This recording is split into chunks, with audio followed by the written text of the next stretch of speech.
kan begitu. Sehingga akhirnya ada inisiatif. Nah, cuma inisiatifnya itu masih belum dapat diterima oleh klien kami. Nah, oleh karena itu kemudian Bang Kenan Nasution dan Rudy Pekerti memberikan kuasa hukumnya ke kantor kami. Setelah kami pahami, kami pelajari, kami mengajukan somasi kepada Vidi. Nah, atas somasi kami itu, Vidi meresponnya, ya, meresponnya, kemudian melalui kuasanya ada pembicaraan itu akhirnya mengerucut kepada besaran ganti rugi atau apresiasi, ya. Nah, kenapa kok langsung kita bicara mengenai masalah besarannya ganti rugi atas somasi tersebut? Karena memang sudah tidak ada lagi hal yang perlu dibicarakan, memang pelanggaran itu ada kan gitu ya.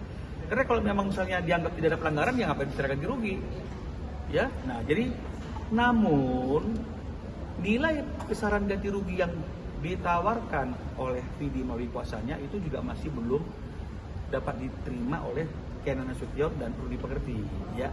Meskipun nilainya harus kami akui sudah jauh lebih tinggi dari nilai 50 yang pertama kali ditawarkan. Kenapa tuh? Hitungannya Abang? Kenapa? Hitungannya Abang? Ya berapa? dulu kan puluhan juta, Iya. Ini sudah ditawarkan ratusan juta, jadi kan artinya kan sudah ada perubahan. Hanya saja ini masih belum berkenan karena melihat durasi penggunaan lagu itu yang begitu panjang, hampir 16 tahun lamanya, dan kita tidak boleh tutup mata lah bahwa Vidi kan identik dengan nuansa bening, ya. Itulah yang membuat dia jadi orang yang seperti apa adanya hari ini, meskipun memang itu perjuangannya dia, berkatnya dia, rezekinya dia. Nah, jadi kalau melihat bahwa dengan 16 tahun itu dan hampir sekian banyak pertunjukan langsung yang menggunakan lagu tersebut, belum lagi lagu itu juga ada di iklan misalnya begitu, ya. Jadi klien kami menganggap itu masih belum merupakan wujud, ya, belum merupakan wujud yang sebenarnya dia menghargai sebagai pencipta. Nah, karena belum ada titik temu, maka kita masuk ke bulan puasa, waktu itu kita hold dulu. Kita berharap mungkin di bulan puasa ini ada hidayah kepada Vidi dan juga kepada klien kami. Kan ini sebenarnya kan salah satu seperti itu. Bisa Vidinya yang berubah, akhirnya menerima apa yang diharapkan oleh klien kami, atau klien kami yang dapat hidayah, akhirnya dia juga menerima apa yang ditawarkan oleh Vidi. Nah, itu harapan kita. Tapi ternyata sampai Lebaran usai, bulan puasa usai, masuk Lebaran selesai, sampai hari ini tidak ada lagi pembicaraan lebih lanjut.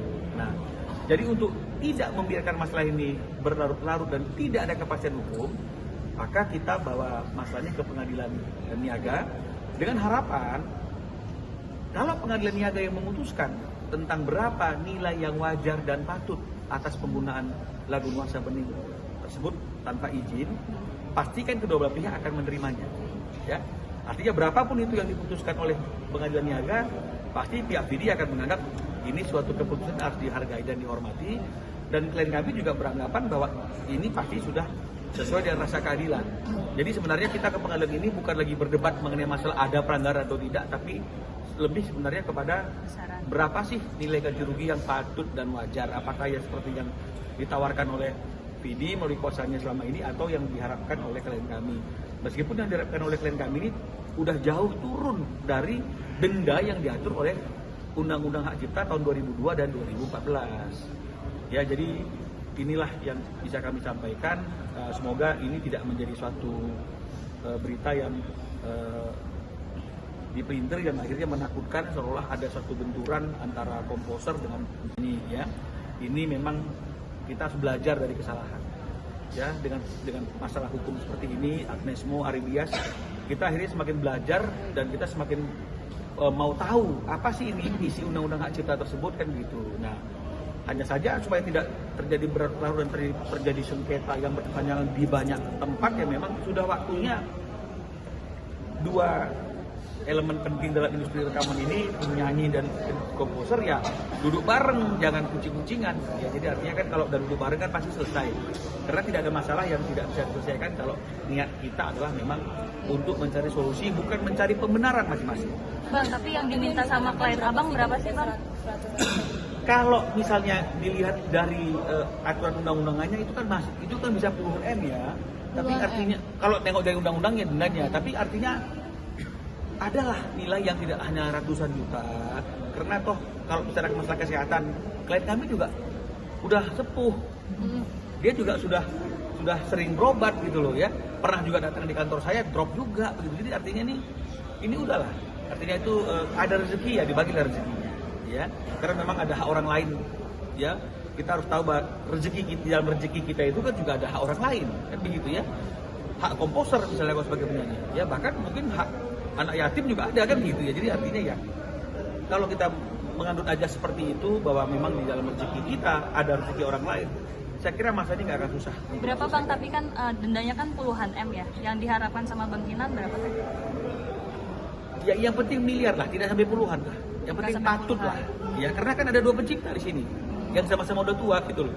Sementara kan 16 tahun ekspektasinya, saya kira wajar juga lah. Karena kan uang zaman sekarang ini kan dengan situasi ekonomi hari ini kan itu kan bilangannya gede, miliar, ratusan. Tapi kalau digunakan juga kita tahu kan itu sekarang nggak akan ada artinya lagi kan dibandingkan dengan mata uang kita di tahun-tahun yang sebelumnya gitu. Jadi ini yang kita harapkan ya, semoga kalaupun nanti misalnya dalam proses persidangan ini ada etikat baik ya dari Vidi untuk kembali membuka komunikasi dengan kami, ya kami welcome saja. Artinya kan nggak perlu juga harus kita tunggu sampai ada putusan. Jadi ini akan lebih teduh, ini akan lebih damai, dan ini pasti akan menjadi contoh bagi para komposer dan penyanyi yang ada, bahwa ternyata ada masalah yang bisa diselesaikan kalau kita mau menyelesaikannya dengan etikat baik. Bang, dari selama 16 tahun ini sebenarnya terima kasih Bang performa yang baik dari LMK.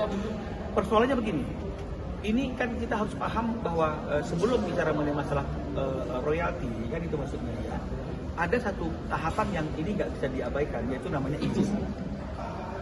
Nah, jadi izin ini harus diurus dulu. Jadi kalau misalnya kemudian ada asumsi bahwa nggak perlu izin, yang penting bayar, kan ini yang menurut pendapat saya ya, berbeda pendapat boleh. Yang menyesatkan kan yang ini. Terus sekali lagi, aturan yang mengatakan bahwa tidak perlu izin, yang penting bayar royalti, itu diatur dalam pasal 23 ayat 5. Ya, di bawah bab yang judulnya hak ekonomi pelaku pertunjukan. Sementara kalau yang mengatur tentang hak ekonomi pencipta itu diatur dalam pasal 9. Ya, babnya juga ada bab yang berkaitan dengan masalah hak ekonomi pencipta. Di situ dikatakan bahwa setiap orang yang menggunakan ciptaan untuk tujuan komersil wajib mendapatkan izin. Jadi ininya dulu yang dipenuhi. Betul ya? Nah, ini yang dipenuhi. Nah, sekarang kita bicara masalah aturan hukum. Apa konsekuensinya? Kalau orang menggunakan ciptaan secara komersil tanpa izin. Jadi bukan apa konsekuensi orang nggak bayar royalti, enggak. Jadi di sini dikatakan apa konsekuensi orang yang tidak memiliki izin menggunakan karya ciptaan secara komersil. Di 113 ya ayat 2 itu dikatakan ada sanksi pidananya, ada denda rupiahnya, nilainya juga diatur 500 juta per satu pelanggaran. Bayangkan kalau misalnya ada 30 aja pelanggaran, berapa coba? Kan begitu kira-kira gitu. Jadi semenjak lagu itu dilakukan, Vidi belum pernah ketemu sama Om Kinan semenjak lagu itu rilis 2008. Karena yang meminta lagu ini kepada Kenan Nasution itu kan adalah orang tuanya Vidi, ya Bapak Harry Keys. Ya. Kan begitu, karena kan memang ada kedekatan kan gitu, ya. Ya Kenan nggak jadi persoalan. Ini kan bicara masalah mekanikalnya, kan begitu, ya. Yang pada zaman itu masih pendistribusiannya CD dan kaset. Nah, tapi kan tidak mengurangi kewajiban daripada si performer itu kalau memang ingin membawakan lagu itu di luar mekanikal kan memang harus minta izin. Yang mengatakan demikian siapa? Undang-undang yang bilang demikian. Bang, izin dalam artian yang abang maksudnya seperti apa nih Bang?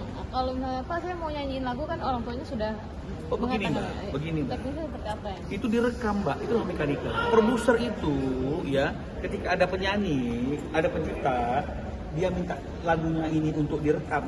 Mbak direkam, ini kan mekanikal namanya. Jadi artinya sebatas saya sebagai produser mengedarkan, mendistribusikan hasil rekaman itu, maka saya sudah dapat izin. Tapi kemudian ketika ada pengeksploitasian lagi lain, tetap dia harus minta izin kepada penciptanya. Bahkan ketika penyanyinya menyanyikan untuk acara-acara yang komersil, dia tetap harus minta izin kepada penciptanya, karena kan dia dapat bayaran lagi. Gitu loh. Berarti yang minta izin selama ini kalau setiap ada panggung penyanyinya sendiri ya Bang, walaupun kan lagu-lagunya diminta sama pihak penyelenggara. Yang berkewajiban, menurut pendapat saya nih ya, yang berkewajiban untuk meminta izin atas penggunaan lagu itu adalah performernya. Ya, kalau kemudian dia mendelegasikan kewajibannya itu kepada penyelenggara, kepada siapapun boleh-boleh saja. Tapi paling tidak ada orang yang harus bertanggung jawab ketika sebuah lagu dinyanyikan tapi belum ada izinnya. Kalau sekarang kan lempar-lemparan. Penyanyi bilang, oh IO dong, oh penyelenggara dong, oh begini dong.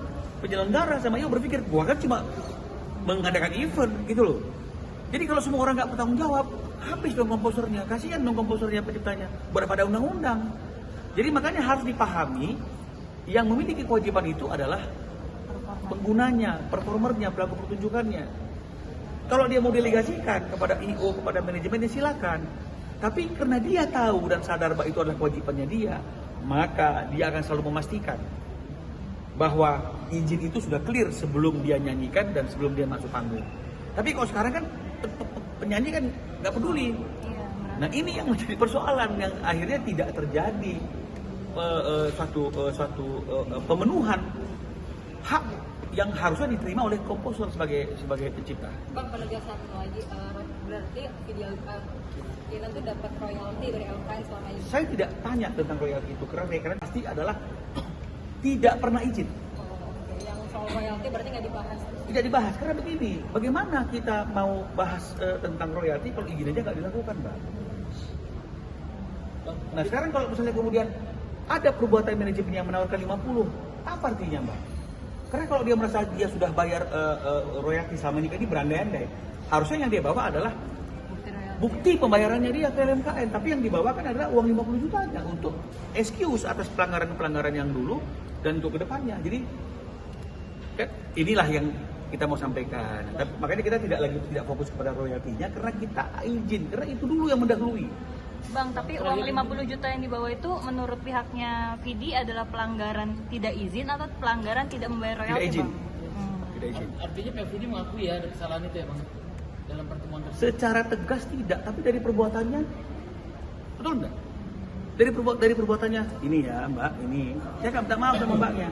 Ini ya Mbak ya untuk yang kemarin-kemarin sama seterusnya. Apa artinya itu? Anda terima kasih mungkin. Buat apa terima kasih? Sudah pakai lagunya. Mungkin ya ini. Mbak, ini kan nggak bisa. Ini kan bicara mengenai masalah ekosistem industri Mbak. Jadi nggak bisa terima kasih. Boleh nggak kita panggil penyanyi setelah dia nyanyi terima kasih ya sudah nyanyi di acara saya kasih salam tempel, boleh nggak? Enggak dong. Ini bicara honor, betul ya? Izin juga begitu, gitu loh ya. Jadi maksudnya seperti itu. Jadi sesederhana itu dan sebenarnya nggak perlu digoreng sana goreng sini debat-debat nggak perlu. Masing-masing duduk ada etikat baik selesai kok. Karena banyak juga yang kami somasi mewakili beberapa teman komposer, respon dari manajemen dan penyanyinya itu wise ya, sehingga akhirnya tanpa ada pemberitaan, tanpa ada persidangan selesai. Ya, itu loh kira-kira ini seperti itu. Nanti apakah Om Kinan akan hadir di sidang selanjutnya? Kan sudah diwakilkan ke kita, Seperti ya. hari biasa itu. Seperti yang saya katakan kan ini kan sudah diwakilkan ke kita sebagai kuasa hukum. Kesehatannya Om Kenan juga, Bang Kenan juga sebenarnya nggak terlalu karena udah tua. Tapi ketika pengadilan menginginkan, ya pasti akan hadir. Bang, tadi mau menegaskan lagi kan ditawarkan 50 juta, setelah lebaran ditawarkan lagi berapa ratus juta itu? Bukan, jadi sebelumnya itu kan jauh 50 juta. Oke. Ya, nggak ada komunikasi lagi, kemudian kami kuasa hukumnya. Negosiasi berhenti negosiasi terakhir nggak bisa naik lagi itu pas sebelum bulan puasa. Jadi nggak ada penawaran lagi. Jadi penawaran terakhir itu sebelum bulan puasa nggak ada penawaran baru, lebaran nggak ada penawaran baru sampai akhirnya kita berupaya. Angkanya masih dalam ratusan juta ya, Bang? Masih dalam ratusan juta. Oke. Ya. Terima kasih ya Mbak ya. Oke ya.